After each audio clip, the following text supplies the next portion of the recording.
What is up, Retro Maniacs? My name is Mike. His name's EP. His name's Joe. We're not here to give you one. We're not here to give you two. We're here to give you 3 cards you need for your retro PC.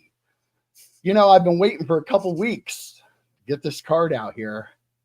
My card is the 1996 Pinnacle Aficionado. Well said. What is this one called? Magic numbers. See, I kept thinking I was going to say big numbers, and I knew it wasn't that, but I didn't because I stopped for 20 seconds. But this card is made of wood. The whole dang card is made of wood. How cool is that? You got some wood in your hand. Yeah. It is. Like, it feels like I'm holding a baseball bat. Like I could club somebody with this. But yeah, this card was 1 in 72 packs. Of course, you know, it's only worth like maybe $7 to $10 because there were only 10 in the set. But yeah, 1 in 72, and they were only 16 pack boxes. So you're talking 1 in 4 boxes ish. So nice. Yeah, that's such a cool card. You know, Ken Griffey Jr. There it is. I was going to say, yeah, did I not say Ken Griffey Jr.? No, wow. Nope. That's because, you know, I'm so anti Ken Griffey Jr. because of somebody on this show here.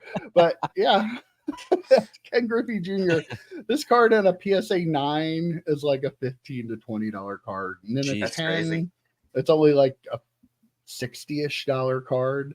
They actually have an over 50% gem rate on these cards. Wow. Right. And there are more 10s than there are all other grades combined.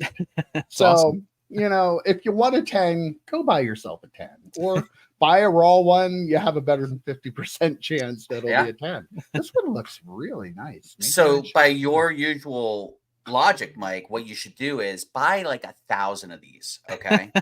And then send them because 50% are going to come back 10s. And I'll tell you this, it's over a wood card, 50%. Over 50%. And it's a wood card. I think Kurt's Card Care has sandpaper, right? So if there's edge or corner wear, you can sand it out. Wow. That's the ticket right there. That's why the gem rate's so high. Kurt's Card Care got a hold of it. I don't know that Kurt has that, so maybe we should start a new business. Specifically for wood cards? Wood cards and metal cards. Yeah. We'll capture that market. Yeah. There's a video of me grinding metal cards with sparks flying. Gotta get those edges. Oh wow, that'd be fantastic. That card's awesome. I never owned that one, obviously. But that one, because it wouldn't pay 3 cards already if you did. I did. It would be probably, yeah. A wood card, like you would think, it's probably the corners and the edges, like and stuff like that. They're probably pretty sharp, pretty pristine, unless they're really suffered some damage. So that makes sense of a good gem rate. Very cool card. Amazing. And the base set, because of the way they're done, they're really tough to get a good grade on. But the inserts out of them seem to be really good. So maybe I'll send it in. I don't know. Make cards out of weird shit again. Right? Yes, I know, right? 100%. Like, absolutely. Let's do it. Like a full wood card. Come on, you get little pieces of bat and stuff like that. But I don't think, comment below, I don't think there is anything like that nowadays.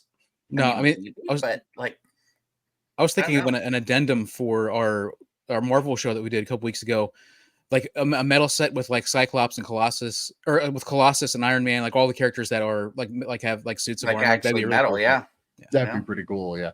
Have them like just their part be metal too. Yep. Yeah. Be awesome. I don't know how you do that, but figure it out. We're ideas, man. Send a man to the moon and back. Come on, we can figure that out. All righty, Pete. What do you have for us this week?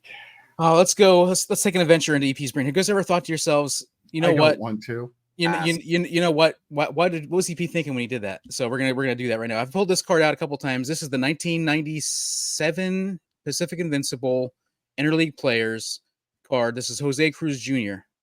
The cool thing about these cards is I don't collect Jose Cruz Jr. The cool thing about these cards is that each one comes in a pair. Well, I mean, he was he played in 12 seasons, and he was a good player. He's just not, not my kind of player. Ken Griffey Jr. So no. Yeah. So what you do is you can get this other one. I got this Wilton Guerrero that I purchased after I realized this Jose. Like at least I can get the 2 pairs. And I'm like, but I don't want to collect either of those. So then you know what I did? So I purchased the Hideo Noma, which I would want to keep from the same set. And then I was like, you know what? I should probably see who the pair is for that one, and it was Hideki Arabu, who's a Yankee. So I was like, okay, well, I'll get that one too. Left. So anyhow, yeah. So there we go. go. So there you go. So I got the pairs for that. So I have all the pairs now for all of them. I spent a total of like $9 to get the 3 cards I did not have. So there you go. The one of the cool things, I mean, cool. Like these cards are $1 a piece, but they're listed. These cards are $1 a piece, but they are as a pair listed as $8. So I just increased my value on those cards considerably. Look at that. Well, a lot less work. 5,000 of them. Send them all to PSA. They were 1 in 73 inserts, so they were pretty tough pull out of Pacific Invincible. So just a bit, pretty much close to the wood cards. But I looked at the Griffey. The Griffey was like $35. The Jeter was like $40 or $50. So I was like, can't afford those, but I can't afford to buy Wilton Guerrero and Hideki Arabu. There you go. And that is 100% how EP's brain works. Yep. For those that don't really know EP, that is 100% how EP's brain works. He can't remember where the camera is that he's been using the last 50 episodes, but he thinks his face is like down here. Like I really don't know what's going on. Oh wow. Yeah. But that's another thing. You know, we talked about last week the Marvel sets. You know, since EP brought it up, I'll bring it up again. Kind of like the, the 3x3s. You know, like things like that where you can take 2 cards and you have to search out the other one. I mean, I like that kind of stuff. It's if you're into one of the players, you have to get the other player because it looks weird without the other one. So I don't know. Maybe PSA will start grading 2 at a time, and you can send those off. Well, that's the thing. Like modern collectors would hate them because you can't put them together when they're slabs. So yeah, what's the point of having them? All right, Joe, wrap us up this week. All right. I see you guys both went baseball because we get one comment one time that we never do baseball, and you guys just have to do it. But I am sticking my guns again. I'm going football, and I'm going 2000 Skybox Skylines. Do you remember these cards, boys? Oh, yeah. I don't. So this is Charlie Batch. Mike, I'm gonna ask a favor of you. If you could put the Kurt Warner one up as the card, because that one has the arch on it, which is so cool. But so this is Detroit Skyline. There were 10 or 12 in this set.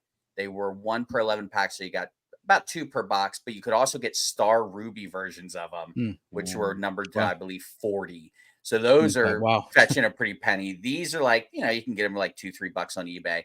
But like, why did Upper Deck not make these for Marvel cards? I hate to keep coming back to this. They better imagine Superman Metropolis in the background. How cool would that be? I mean, these Peter are really, Parker, really cool cards. Or Spider-Man. Yeah, Spider-Man, I mean, so they would have an opportunity with Marvel cards. Maybe they'll do them with DC cards. I don't know. But just a really, really cool insert.